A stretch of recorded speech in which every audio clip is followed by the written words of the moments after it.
Hari ini Rabu tanggal 20 Mei 2026. 20 Mei diperingati sebagai Hari Kebangkitan Nasional.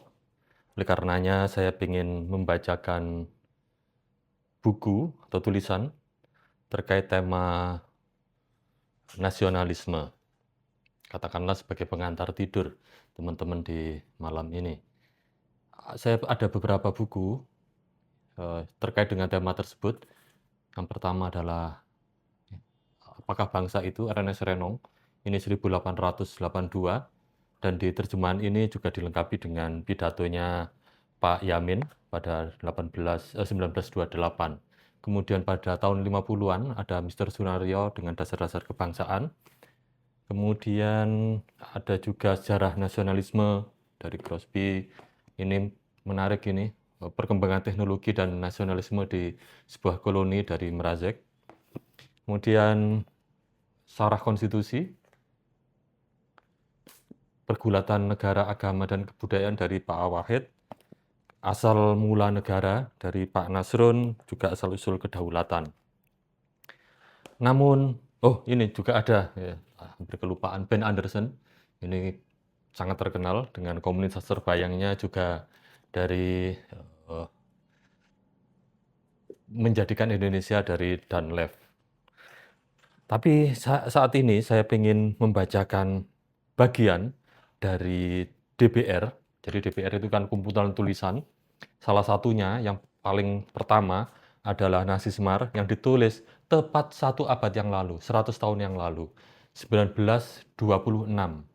100 tahun yang lalu oleh Pak Karno di Suluh Indonesia Muda. Jadi DBR kan kumpulan tulisan Pak Karno di Suluh Indonesia, yang satu ini di Suluh Indonesia Muda. Dan ini tepat 100 tahun yang lalu. Karena cukup panjang tulisannya, jadi saya bacakan 1-2 lembar saja, dan semoga cukup bisa menjadi inspirasi kita. Oke, saya bacakan bagian dari tulisan ini. Nasionalisme kebangsaan, demikian tulis Pak Karno. Dalam tahun 1882, Ernest Renan telah membuka pendapatnya tentang faham bangsa itu. Bangsa itu menurut pujangga ini adalah suatu nyawa, suatu asas akal yang terjadi dari 2 hal. Pertama-tama, rakyat itu dulunya harus bersama-sama menjalani satu riwayat. Kedua, rakyat itu sekarang harus mempunyai kemauan, keinginan untuk hidup menjadi satu. Bukanlah jenis ras, bukannya bahasa, bukannya agama, bukannya persamaan kebutuhan, bukannya pula batas-batas negeri yang menjadikan bangsa itu. Dari tempo-tempo belakangan, selain penulis-penulis lain sebagai Karl Kautsky dan Karl Radek, Tristima Utum Bauerlah yang mempelajari soal bangsa itu. Bangsa itu adalah suatu persatuan perangai yang terjadi dari persatuan hal ikhwal yang telah dijalani oleh rakyat itu, begitu katanya. Nasionalisme itu ialah suatu iktikat, suatu keinsafan rakyat, bahwa rakyat itu satu golongan, satu bangsa.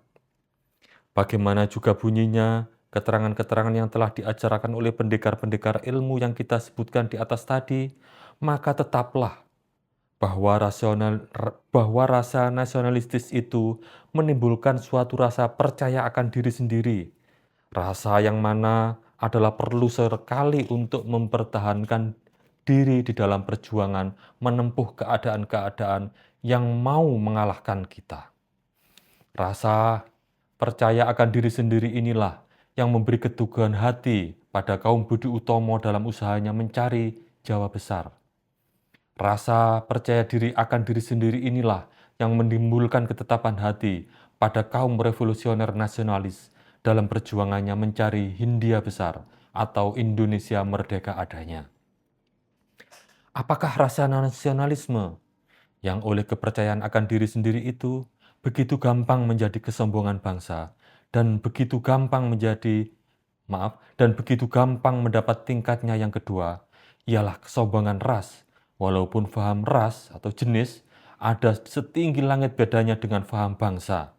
Oleh karena ras itu ada dalam suatu faham biologis, Sedangkan nationaliteit itu satu paham sosiologis atau ilmu pergaulan. Apakah nasionalisme itu dalam perjuangan jajahan bisa bergandengan dengan Islamisme yang dalam hakikatnya tiada bangsa, dalam lahirnya dipeluk oleh bermacam-macam bangsa dan bermacam-macam ras? Apakah nasionalisme itu dalam politik kolonial bisa rapat diri dengan Marxisme yang internasional, interrasial itu? Dengan ketetapan hati kita menjawab bisa.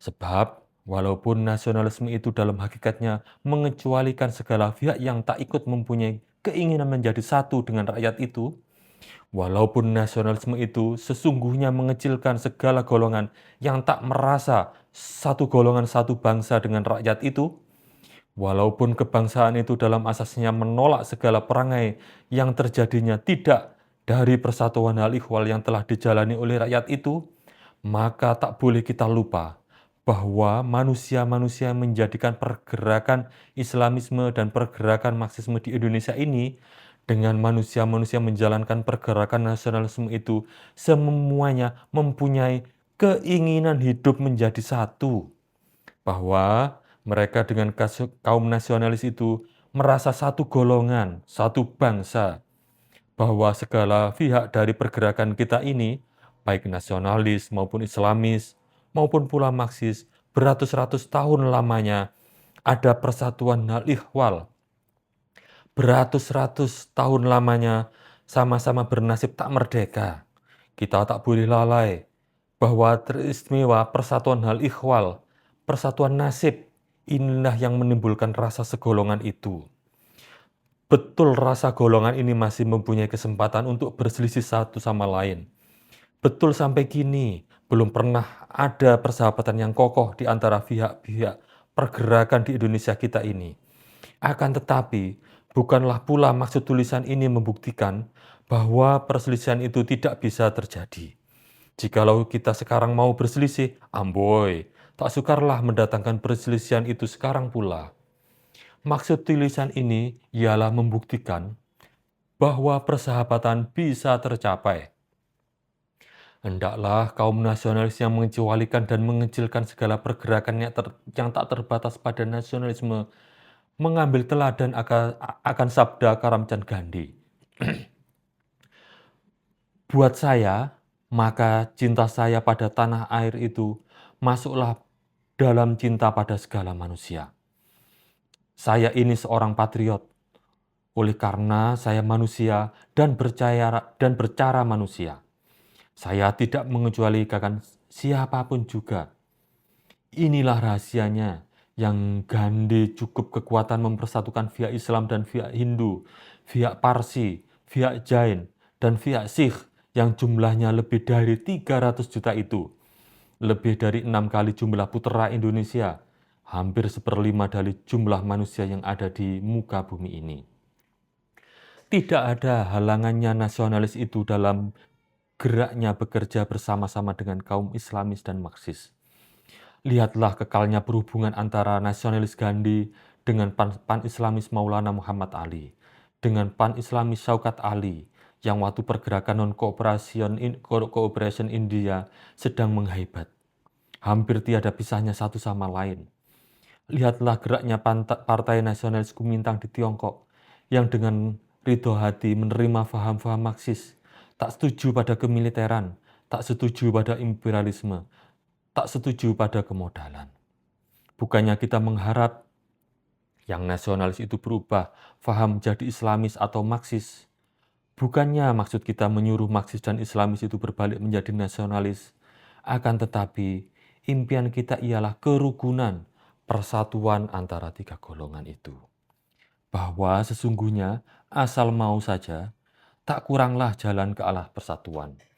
Kemauan, percaya akan ketulusan hati satu sama lain, keinsafan akan pepatah, rukun membikin sentausa.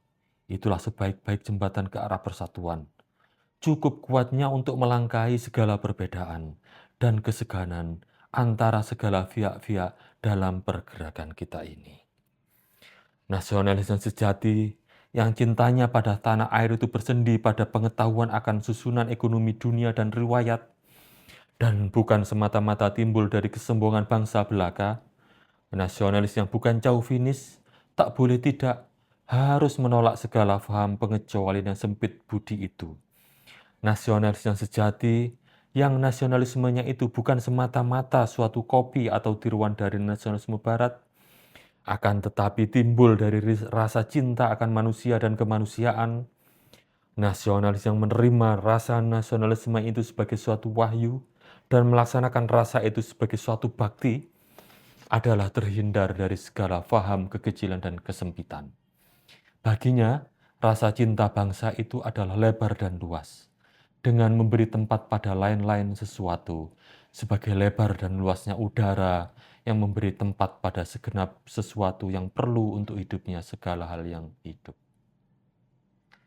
Sudah cukup malam, teman-teman bisa melanjutkan bacaan yang ditulis oleh Pak Karno 100 tahun yang lalu, tepat seabad yang lalu. Terima kasih.